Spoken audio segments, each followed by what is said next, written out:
Cambridge Muslim College, training the next generation of Muslim thinkers.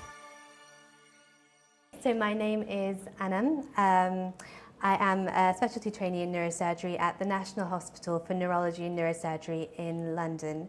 But I do have a little bit of an academic background in that I did a PhD back in 2012 on deep brain electrophysiology. So what I would like to talk to you today is about what I believe might be the secret conversations of consciousness, so frequency-specific neuronal oscillations.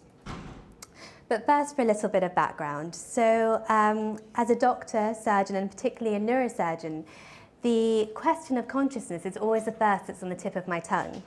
So since 1974, medical professionals have been using the Glasgow Coma scale to quantify consciousness.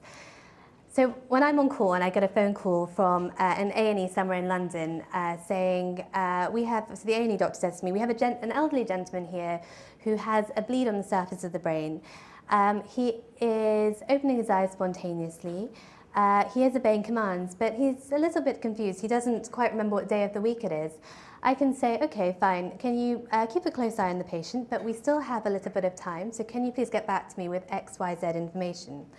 But if I get the same phone call from an A&E doctor and they say to me, elderly gentleman, bit of a bleed on the brain, but he is only eye-opening in response to pain. He is withdrawing from pain, and he is using inappropriate words. That's GCS of 2, 3, 4, 9. So even without looking at the scan, I can say to the doctor, okay, your patient is at risk of losing their airway reflexes and their respiratory drive, so you need to get an anaesthetist to review the patient, put a tube down them, get them on a ventilator before they even come over to us for any potential neurosurgery. So as neurosurgeons, we see our patients traverse the scale of consciousness on a daily basis. In my world, consciousness is a twofold process. So it's made up of awareness, and particularly an awareness of the processes that direct goal-directed behavior, and arousal or awakeness. So patients who are in coma or under general anesthesia have reduced consciousness because they are not awake. Patients who are sedated for small procedures, they are a little less awake and a little less aware. And patients who are in the vegetative state are awake, but they are not aware. Okay, so what might be the neuroanatomy of consciousness? So towards the end of the 20th century, we have had a plethora of brain imaging techniques available to us. So functional MRI, which can light up parts of the brain whilst patients or individuals are undertaking various paradigms. Then we have the MEG, which shows connectivity in the brain. And on top of that, now with the internet, we have the ease of information sharing so that the paradigms that we use are very well tested so that they can really help answer the questions that we are asking. But in neuroscience, as within many areas of science, most of the biggest advances in the field have occurred through accident. And unfortunately, in the field of medicine, the accidents are of the most gory kind. So I'm sure some of you must know the story of Phineas Gage, who was a railway foreman in America in the early 1800s. And one September afternoon, he was setting the gunpowder on the railbed to clear the rocks, and he was using his tamping iron. And tamping iron you use to pack an inert substance over the gunpowder. And somehow I think, people think that it may have scraped against a piece of rock and then created a spark. And so the gunpowder blew up, and that tamping iron, which is 1.5 meters long and a couple of inches wide, went through his left jaw, behind his left eye, through the left frontal lobe, and out through the top of his head. And somehow, amazingly, Gage survived this accident. He had a couple of seizures afterwards. He survived a horrible fungal postoperative infection. But he survived. He was living.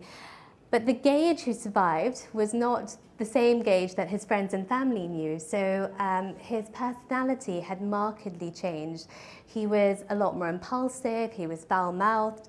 And then there's a story of his doctor who was testing him. He offered him something like $1,000 for just a few pebbles that Gage had picked out of a river, and Gage just refused outright. Considering how specific the localization of his injuries were and the related behavioral changes, in the late 1800s, cases such as his sparked a lot of debate about the idea of brain localization. And since then, a plethora of papers have emerged in which certain parts of the brain have been ascribed certain functions, and it's really out of the scope of this talk to cover them. It would take weeks to do it, in fact. But in summary, the frontal lobe, in particular the dorsolateral prefrontal cortex, has been ascribed to awareness and executive functions. And the brainstem, which is at this part of the brain, has been ascribed a role in arousal. Okay, but in order to be conscious, arousal and awareness have to intersect. So how might this happen? So as Sam Keen writes in his popular science book, consciousness isn't a thing in a place, it's a process in a population. So that is, consciousness isn't localized, but it emerges only when multiple parts of the brain hum in harmony. So how might this hum be created? Well, we have to look at the communication systems in the brain to try and figure this out. So at the molecular level, you have the chemical transmission. So this is mediated by 4 main neurotransmitters in the brain, so noradrenaline, dopamine, serotonin, and acetylcholine. And each of these neurotransmitters is found in the terminals of nerve axons, which project to a distinct set of brain targets. So that's why something like serotonin is given the name the happy hormone, because it is most commonly found in nerve terminals that are in parts of the brain that are related to the processing of mood.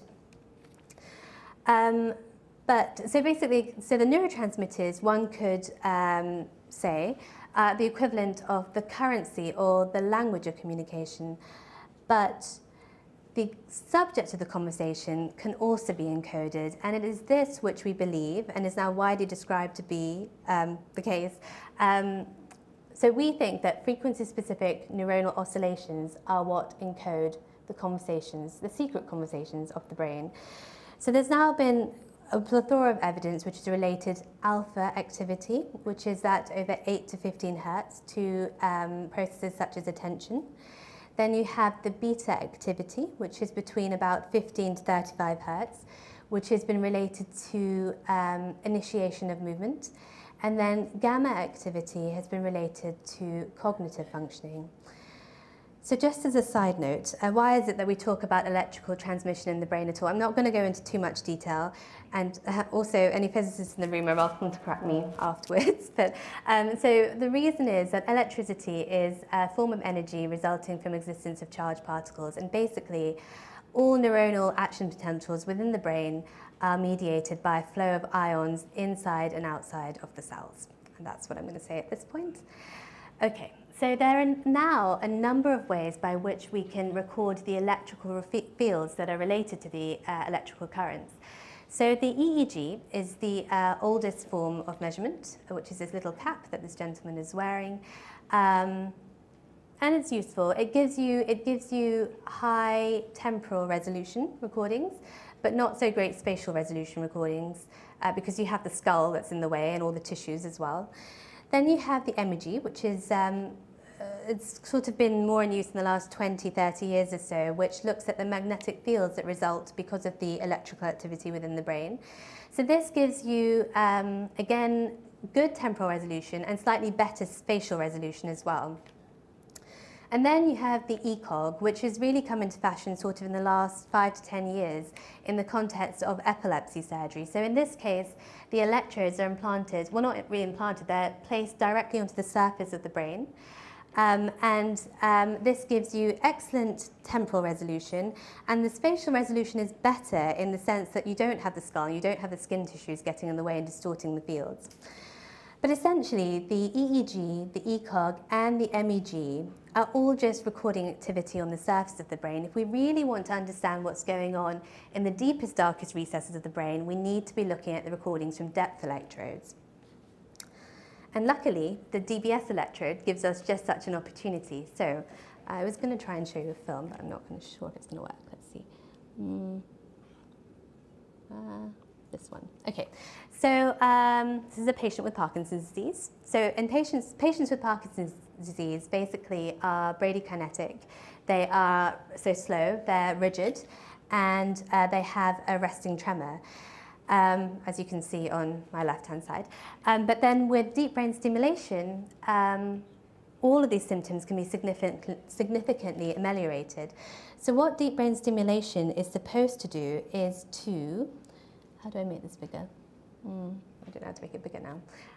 So what deep brain stimulation is supposed to do is to override the abnormal oscillatory activity, which has been widely described in the Parkinsonian brain.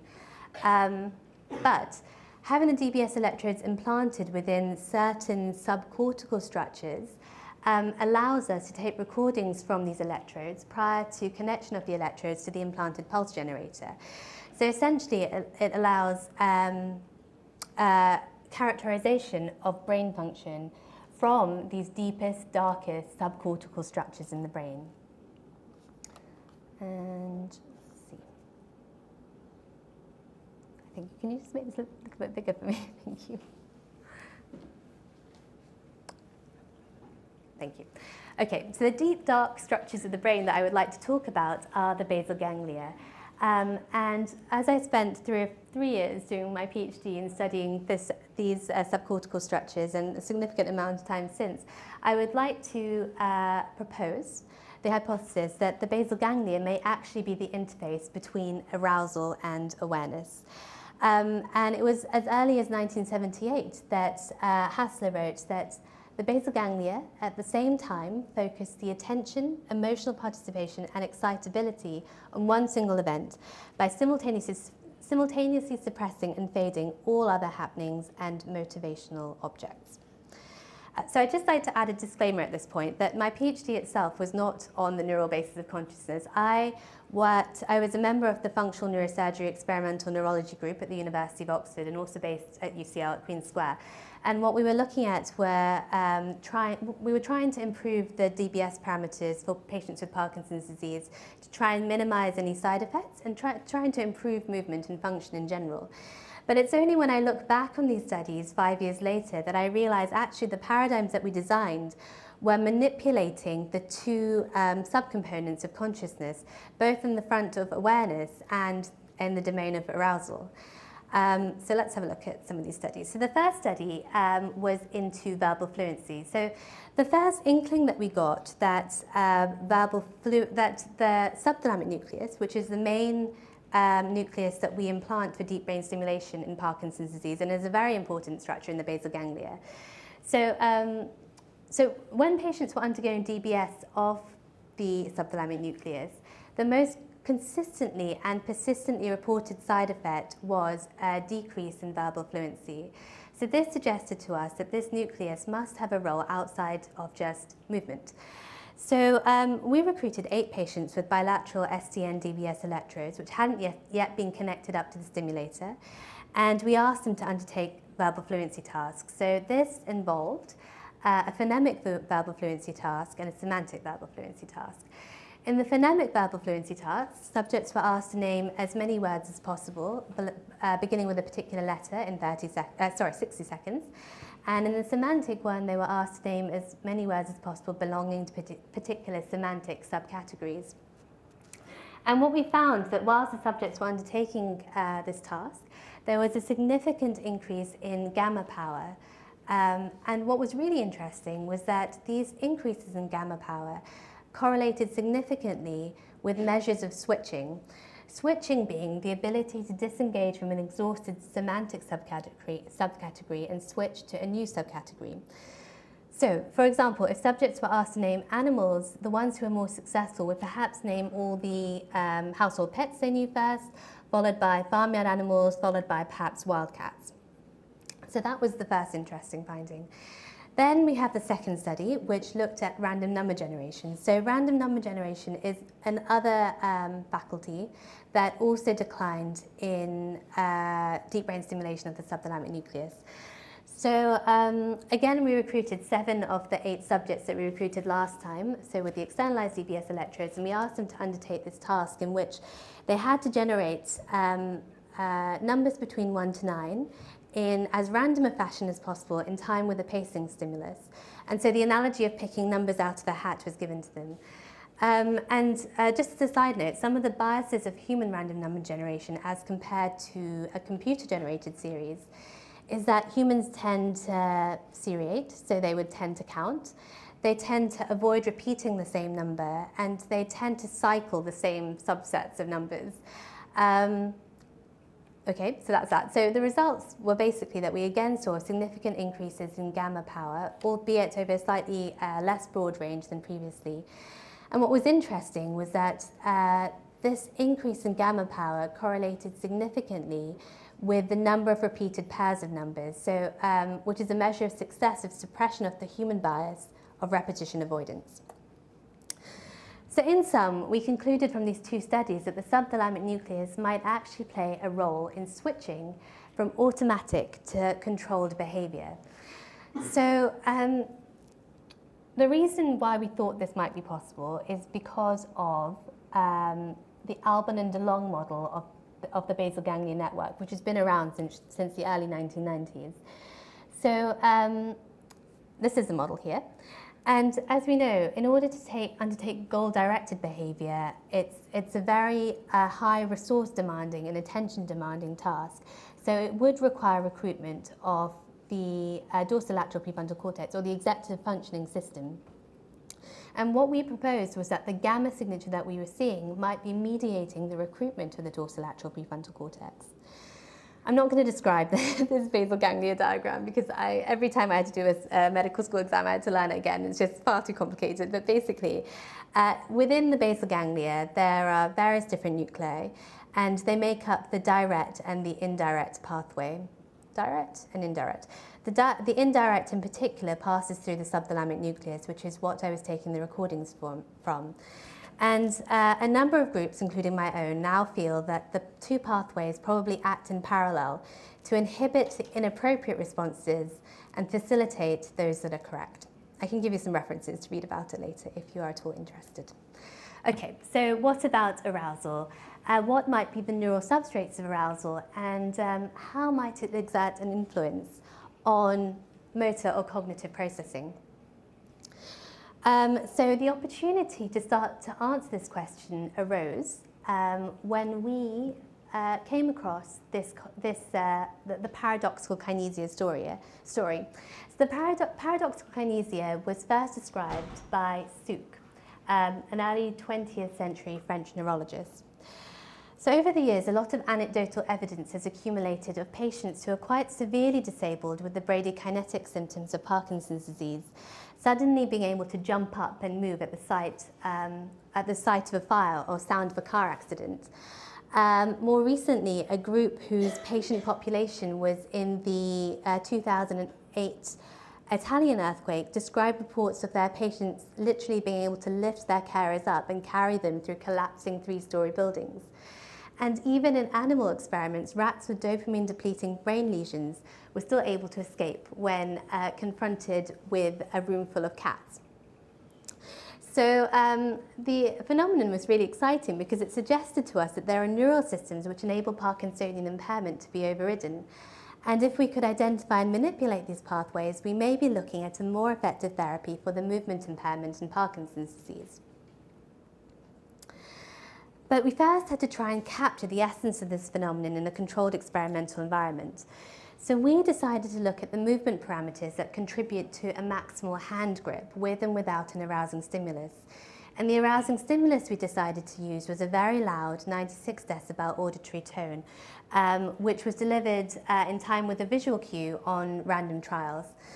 And in a series of experiments, we were successfully able to show that the arousing stimulus led to a significant reduction in reaction time and increases in peak force and peak rate of development of force. And what was really interesting also as a side note was that the loud auditory stimulus wasn't leading to a shift of the performance curves, but more a skew in them. So it wasn't that the arousing stimulus suddenly enabled subjects to access some superhuman powers, but in effect, what they were doing, even though we told them that they should be making their maximal effort squeezes each time, the loud auditory stimulus seemed to force them to make their select their very, very strongest and very, very fastest parameters each time. Oh.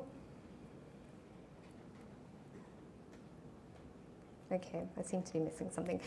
But we still needed to figure out what the neural substrate might be that might be driving this phenomenon. So in our last study, we made a slight adjustment to our previous paradigm in that the visual cue is now always accompanied by an auditory tone of one of 5 different frequencies. And then we again recruited 8 patients with SDN DBS electrodes, which had been externalized and from which we could record. And so what we were able to show, first of all, that there were progressive enhancements in motor performance with increasing stimulus intensity. So you can see this. These are the average force trajectories when the subject is squeezing, and there's an increase with increasing stimulus intensity. And then we've differentiated these same curves to give us the peak rate of development of force, which also scales with the intensity of the stimulus. And there are also significant reductions in reaction time with increasing stimulus intensity. But it was when we turned our attention to the electrophysiological recordings that things got really interesting. So what we seemed to be finding was an evoked potential, which always fell at fixed latency from the cue onset. And this too, when averaging across all trials from all subjects, scaled with stimulus intensity. The amplitude of this evoked potential correlated with motor enhancements. And what was really interesting is that when we turned our attention to the literature, an evoked potential with a very similar morphology and latency to our SDN evoked potential had previously been described in EEG and so cortical literature. So this evoked potential, termed the P50, is believed to originate from the peduncular-pontine nucleus of the reticular activating system, all which are based in the brainstem. And in one further patient based in Bristol, I was very lucky to be able to take recordings from this gentleman who had DBS electrodes implanted both in the PPN and in the SDN. From this individual, not only was I able to make the first recordings of the P50 from the human PPN, but I was able to demonstrate a similarly reactive evoked potential in the same patient's SDN. So this led our group to conclude that what we had likely found was an electrophysiological correlate of arousal, which, based on the known connectivity of the PPN with the subthalamic nucleus, we believed that it was propagated from the brainstem reticular activating system to the SDN, where it could exert an enhancing influence on motor pathways, but equally, because now the SDN is well described to have motor, cognitive and limbic pathways associated with it, that enhancing influence, we believe, probably could probably also be occurring in the cognitive and limbic domains. So just to quickly conclude the science part here, so we think that neuronal oscillations encode a neural signature of arousal. And in particular, the gamma signature might be a hallmark of recruitment of executive function.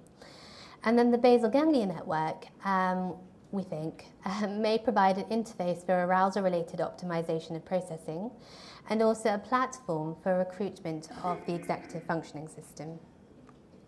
So just before I get to my last couple of slides, I'd just like to thank all of my collaborators. My primary supervisor was Professor Peter Brown in Oxford, and then I had the teams at Queen's Square, at Oxford, at King's College London, and in Bristol. Okay, so now, sorry, last bit. Do I have time? Do I have time? There are like 3 slides. I just wanted to. So I just wanted to quickly mention the topic of neurotheology. So I'm just going to say here that I'm no expert in this field whatsoever, and you know, forgive me if I say anything that's incorrect, and I also ask forgiveness of God if I say anything that's incorrect. But it's important to me, not because I wish to try and explain spiritual experiences by neuroscience, but because I would like to reconcile scientific observations with religious terminology. On a personal level, I would like to enable my faith to energize my scientific pursuit, but also I feel like discussions into neurotheology will also help me as a medic with the very many biomedical ethical issues I face on a day-to-day basis. So these include ethical dilemmas of the vegetative state, brainstem death, thinking about when life actually ends, and also the personality changing lesions in the brain and what, such as tumours, and what effect this has on patients' capacity and whether they have intellect anymore. So I'm from an Islamic faith, so I just wanted to mention a couple of things in that context, but I hope actually some of these concepts would be applicable to a range of different faith backgrounds. So basically, in order to try and answer those, or try and help me with the moral dilemmas I face on a daily basis, I feel that if there was a bit more effort into the neurotheology side of things, and these areas were practically defined for me, I'd better be able to make the management decisions. So in Islam, they talk about a few key entities of the human being. So we have the ruh, which is the spirit of life, which we as Muslims believe is breathed into us by God. To me, it's, you know, the life that makes the pacemaker cells of the heart first start to spontaneously depolarize, and then they continue to spontaneously depolarize throughout life. And then we have the concept of the nafs, which some people consider synonymous with the soul, and so is related to personality. And then Ghazali, who is one of our Islamic scholars from the 11th century, I believe, he talks about two types of nafs. So the nafs ammarah, I don't know if I pronounced that properly, but it's one that exhorts one to freely indulge in gratifying emotions such as lust, addiction, anger, or hunger. And then there's the nafs lawwamah, which is the conscience that directs right or wrong. Then we have the issue of the qalb, which is the heart of the nafs, in which inputs and messages from all structures of the nafs are processed and integrated, according to this gentleman whose paper I just read a couple of months ago. And then we have the concept of qalb, which is the intellect, or which I liken to executive function, which is highly revered in the Quran. It's not actually ever used as a noun itself, but a verb, in which the action is recruited to exert higher order processing over more automatic behaviors. So some of you might see where I'm going with this.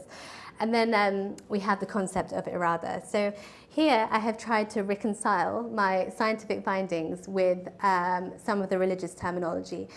Again, forgive me if it turns out to be wrong. This is just my thinking on the area. So here we go. I've got it written down because I don't want to confuse anyone. So our results suggest that the STN, as part of the wider basal ganglia network, so here, could potentially flip the switch via the gamma signature to recruit executive function, resulting in inhibition of automatic responses, so these automatic responses here, in favour of more controlled processing, which would go via this route here. So using religious terminology, when presented with either a set of external rules or internal rules, which could arguably include those such as morality, the SDN might be enabling the switch from more automatic behaviours, which could be driven by nafs al-amanat, to more controlled processing, which essentially is through recruitment of qalb. So what I would like to very tentatively propose is that the basal ganglia might actually amount to the heart of the nafs, or the qalb, as per the previous description that I provided. But whether this network ultimately does direct what the nafs ends up doing is still unclear, because there is this concept of irada, of free will, which also has some bearing on this whole network, but we have not found a neural correlate for. These are actually my final conclusions. So as I said, the basal ganglia is likely an interface between arousal and awakeness. It might provide a computational platform, which essentially is calculating the best option, but then we potentially have the free will to decide whether we're going to take it or not. And the basal ganglia might potentially, tentatively be the qalb of the nafs. Much work is still needed in the field of neurotheology, and I'd really appreciate anyone who'd be willing to put some effort into it, because it would really help my day-to-day decisions that I make in the hospital. So thank you very much. Cambridge Muslim College, training the next generation of Muslim thinkers.